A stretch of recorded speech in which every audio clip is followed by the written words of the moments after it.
ರಶೀದ್ ಮುತ್ಯ ಅವರ ಮೇಲೆ ಬಿಜೆಪಿ ಮುಖಂಡರು ಹಾಗೂ ಹಿಂದೂ ಸಂಘಟನೆಯವರು ಅವರ ಕಾರ್ಯಕರ್ತರು ಹಲ್ಲೆಯನ್ನು ಮಾಡಿದ್ದಾರೆ. ಈ ಹಲ್ಲೆಯನ್ನು ನಾವು ಖಂಡಿಸುತ್ತೇವೆ ಅಂತ ಭೀಮ್ ಆರ್ಮಿ ತಿಳಿಸಿದ್ದು, ಹಲ್ಲೆ ಮಾಡಿರುವವರನ್ನು ಬಂಧಿಸಬೇಕಂತ ಒತ್ತಾಯವನ್ನು ಮಾಡಿದ್ದಾರೆ. ಸುದ್ದಿಗೋಷ್ಠಿಯಲ್ಲಿ ಭೀಮ್ ಆರ್ಮಿ ರಾಜ್ಯಾಧ್ಯಕ್ಷ ಸಂತೋಷ್ ಬಿಪ್ಪಾಳ ಮಾತನಾಡಿ ಆಗ್ರಹ ಮಾಡಿದ್ದಾರೆ. ಇಂದು ನಗರದ ಪತ್ರಿಕಾ ಭವನದಲ್ಲಿ ನಡೆದ ಸುದ್ದಿಗೋಷ್ಠಿಯಲ್ಲಿ ಮಾತನಾಡಿದ ಅವರು, ಭಾರತ ದೇಶದ ಪ್ರಜಾಪ್ರಭುತ್ವದ ವ್ಯವಸ್ಥೆಯಲ್ಲಿ ಪ್ರತಿಯೊಬ್ಬ ನಾಗರಿಕನಿಗೂ ಯಾವುದೇ ಸ್ಥಳದಲ್ಲಿ ಯಾವುದೇ ಊರಿನಲ್ಲಿ ಬದುಕುವ ಮತ್ತು ಜೀವಿಸುವ ಹಕ್ಕನ್ನು ನಮ್ಮ ಸಂವಿಧಾನ ನೀಡಿದೆ. ಆದರೆ ಮೊನ್ನೆ ಬಿಜೆಪಿ ಮತ್ತು ಹಿಂದೂ ಸಂಘಟನೆ ಮುಖಂಡರು ಜೇವರ್ಗಿ ತಾಲೂಕಿನ ನಾರಾಯಣಪುರ ಗ್ರಾಮದ ರಶೀದ್ ಮುತ್ಯಾರವರ ಮೇಲೆ ಕೊಲೆ ಮಾಡಲು ಯತ್ನ ಮಾಡಿ ಹಲ್ಲೆ ಮಾಡಿದ್ದನ್ನು ಭೀಮ್ ಆರ್ಮಿ ಖಂಡಿಸುತ್ತದೆ ಎಂದಿದ್ದಾರೆ. ಈ ಹಿನ್ನೆಲೆಯಲ್ಲಿ ಬಿಜೆಪಿ ಮತ್ತು ಹಿಂದೂ ಸಂಘಟನೆಯ ಮುಖಂಡರ ಮೇಲೆ ಸೂಕ್ತವಾದ ಕ್ರಮ ಕೈಗೊಳ್ಳಬೇಕು ಎಂದು ಆಕ್ರೋಶವನ್ನು ಭೀಮ್ ಆರ್ಮಿಯವರು ವ್ಯಕ್ತಪಡಿಸಿದ್ದಾರೆ. ಈ ಸಂದರ್ಭದಲ್ಲಿ ಸತೀಶ್ ಹುಗ್ಗಿ, ಉದಯ್ ಕಣಿಗೆ, ನಾಗರಾಜ್ ಗಾಯಕ್ವಾಡ್ ಹಾಜರಿದ್ದರು. Bureau report, RJ32 Kannada news, Kalaburagi. Rashid ಮುತ್ಯಾರವರ ಮೇಲೆ ಮೊನ್ನೆ ನಾರಾಯಣಪುರ ಗ್ರಾಮದಲ್ಲಿ ಏನು ಹಲ್ಲೆ ಆಯಿತು, ಆ ಹಲ್ಲೆಯನ್ನು ನಾವು ಅತ್ಯಂತ ಪ್ರಬಲವಾಗಿ ಖಂಡಿಸ್ತೀವಿ. ಭೀಮ್ ಆರ್ಮಿ ಭಾರತ ಐಕ್ಯ ಮಿಷನ್ ಸಂಘಟನೆ ವತಿಯಿಂದ BJPಯ ಮುಖಂಡರು ಮತ್ತು ಕೆಲವೊಂದು ಹಿಂದೂ ಪರ ಸಂಘಟನೆ ಮುಖಂಡರು ಏನು ಗ್ರಾಮಕ್ಕೆ ತೆರಳಿಬಿಟ್ಟು ರಶೀದ್ ಮುತ್ಯಾರವರ ಮನೆ ಹೋಗಿಬಿಟ್ಟು ಕಲ್ಲು ಮತ್ತು ಬಡಿಗಳಿಂದ ಅವ್ರ ಮೇಲೆ ಹಲ್ಲೆ ಮಾಡಿ ಗ್ರಾಮದಿಂದ ಅವರಿಗೇನು ಓಡಿಸ್ಬಿಟ್ಟದ. ಏನು ಪ್ರಜಾಪ್ರಭುತ್ವ ವ್ಯವಸ್ಥೆಯಲ್ಲಿ ಎಲ್ಲ ಭಾರತೀಯ ನಾಗರಿಕರು ಬದುಕುವಂಥ ಒಂದು ಹಕ್ಕದ. ಸೊ ಹಾಗಾಗಿಬಿಟ್ಟು BJP ಮುಖಂಡರು ಯಾರೋ ಅವ್ರ ಮನೆಗೆ ಹೋಗ್ಬಿಟ್ಟು ವಿನಾಕಾರಣ ಅವ್ರ ಮೇಲೆ ಹಲ್ಲೆ ಮಾಡೋದು ನಾವು ಭೀಮ್ ಆರ್ಮಿ ಪ್ರಭಾವವಾಗಿ ಖಂಡಿಸ್ತೀವಿ.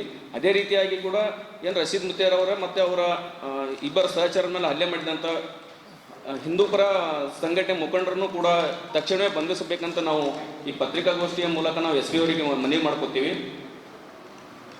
ಮುಂದಿನ ದಿನಗಳಲ್ಲಿ ನಾವು ಭೀಮ್ ಆರ್ಮಿ ಭಾರತ ಐಕ್ಯ ಮಿಷನ್ ಸಂಘಟನೆ ವತಿಯಿಂದ ಏನು ರಶೀದ್ ಮುತ್ಯಾರವರ ದರ್ಗಾಕ್ಕೆ ಹೋಗಿಬಿಟ್ಟು ರಶೀದ್ ಮುತ್ಯಾರವರ ಜೊತೆ ಚರ್ಚೆ ಮಾಡಿಬಿಟ್ಟು ಮುಂದೆ ನಾವು ಯಾವ ರೀತಿ ಅವ್ರಿಗೆ ಬೆಂಬಲ ಸೂಚಿಸಬೇಕು, ಯಾವ ರೀತಿ ನಾವು ಹೋರಾಟ ಮಾಡಬೇಕಂತ ಮುಂದಿನ ದಿನಗಳಲ್ಲಿ ನಾವು ತಿಳಿಸ್ತೀವಿ. ತುಂಬ ಜನಗಳು ಈಗ ಆ ವಿಡಿಯೋದಲ್ಲಿ ಮತ್ತು ಕಲ್ಲು ಬಡಿಗೆ ಹಿಡ್ಕೊಂಡು ಹಲ್ಲೆ ಮಾಡೋದು, ಅವ್ರದ್ದು ಕಾರ್ ಏನು ಜಖಮಗೊಳಿಸೋದು, ಹಾಗಾಗಿಬಿಟ್ಟು BJP ಏನು ಪ್ರಮುಖ ಮುಖಂಡರು ಅಷ್ಟೇ ಅರೆಸ್ಟ್ ಆಗುತ್ತೆ. ಅದರಲ್ಲಿ ಹಿಂದೂ ಪರ ಸಂಘಟನೆ ಒಂದು ಎರಡು ಸಂಘಟನೆಯ ನಾಯಕರು ಅದರಲ್ಲಿ ಅವ್ರನ್ನು ಕೂಡ ತಕ್ಷಣವೇ ಬಂಧಿಸಬೇಕಂತ ನಾವು ಈ ಮೂಲಕ ಪತ್ರಿಕೆ ಸರ್. ಹಿಂದೂ ಪರ ಪುನೀತ್ ಕೆರಳಿ ಅವ್ರ ಸಂಘಟನೆದ ಒಬ್ಬ ಮುಖಂಡ ಇದ್ದರು ಸರ್ ಅಷ್ಟು ನಮ್ಗೆ ಗೊತ್ತಿಲ್ಲ ರೀ. ಪುನೀತ್ ಕೆರಳಿ ಅವರ ಸಂಘಟನೆ ರಾಷ್ಟ್ರ ರಕ್ಷಣೆ ಪಡೆ ಏನೋ ಹೇಳಿರೋದು ವಿಡಿಯೋ ಅಲ್ಲ ಸರ್, ಕೊಡ್ತೀವಿ ಸರ್, ವಿಡಿಯೋ ಕೊಡ್ತೀವಿ. ಇಲ್ಲ ಬಾಯ್ ಮಾತಿಲ್ಲ ಸರ್.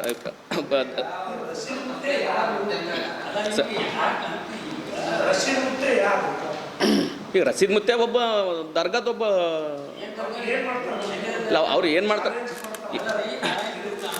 ಚಾಲೆಂಜ್ ಮಾಡಿದ್ರು ಅದು ಸಹಜವಾಗಿ. ಈಗ ನೀವು ಬೇಕಾದ್ರೆ ಚಾಲೆಂಜ್ ಮಾಡಿ ಅವ್ರ ಜೊತೆ ಚರ್ಚೆ ಮಾಡ್ಬೋದಾಗಿತ್ತು.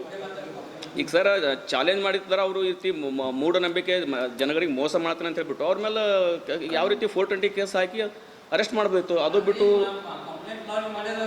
ಲಾಂಚ್ ಮಾಡ್ರೆ ಸರ್. ಈಗ ಅಲ್ಲಲ್ಲ ಆ್ಯಕ್ಷನ್ ಇಲ್ಲ ಅಂತಲ್ಲ ಸರ್. ಸರ್ ಈಗ ಅದು ಈಗ ಅವ್ರು ಆ್ಯಕ್ಷನ್ ತೋದಿಲ್ಲ ಅಂತ ಈಗ ಅವ್ರು ಅಲ್ಲ ಸರ್. ಓಕೆ ಸರ್, ಈಗ ಆ್ಯಕ್ಷನ್ ತೋದಿಲ್ಲ ಅಂತ ಅವ್ರ ಮನೆಗೆ ಹೋಗಿ ಹಲ್ಲೆ ಮಾಡೋದು ತಪ್ಪತ್ತಲ್ಲ ಸರ್. ಸರ್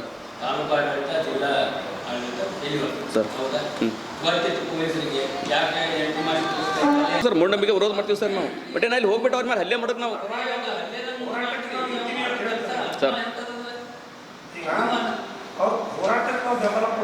ಅಲ್ಲ ಅವ್ರು ಹೊರಟ ಅಲ್ಲ ಅವ್ರ ಜೊತೆ ಚರ್ಚೆ ಮಾಡಿಬಿಟ್ಟು ನಾವು ಮುಂದಿನ ಯಾವ ರೀತಿ ಹೋರಾಟ ಮಾಡೋದು. ನೀವೇ ಅವೇರ್ನೆಸ್ ಮಾಡಿಸ್ಬೇಕು ಹೊರತು ಅವ್ರ ಜೊತೆ ಹೋರಾಟಕ್ಕೆ ಹೋಗ್ಬಾರ್ದು.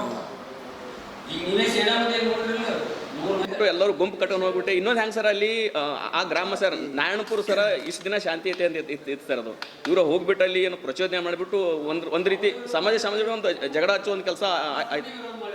ಅಲ್ಲಲ್ಲ ಸರ್, ಇಷ್ಟು ದಿನ ಇರೋದು ಈಗ ಯಾಕೆ ವಿರೋಧ ಮಾತ್ರ ಸರ್. ಇಷ್ಟು ದಿನ ಟೋಟಲ್ ಯಾರು ವಿರೋಧ ಮಾಡಿಲ್ಲ ಸರ್. ಇವ್ರು ಹೋಗ್ಬಿಟ್ಟು ಅಲ್ಲಿ ಅವ್ರಿಗೆ ಪ್ರಚೋದನೆ ಮಾಡಿ ಗ್ರಾಮಸ್ಥರಿಗೆ ಪ್ರಚೋದನೆ ಮಾಡಿಬಿಟ್ಟು ಅಲ್ಲಿ ಹಿಂದೂ ಮುಸ್ಲಿಮ್ದವ್ರಿಗೆ ಜಗಳ ಹಚ್ಚೋ ಕೆಲಸ ಇವ್ರು ಮಾಡಿದ್ರು ಸರ್. ಅದಕ್ಕೆ ನಾವು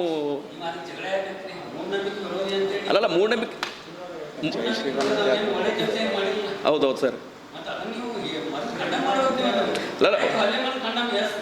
ಅಲ್ಲ ಮೂಢನಂಬಿಕೆ ನಾವು ಖಂಡನೆ ಮಾಡ್ತೀವಿ ಸರ್ ನಾವು.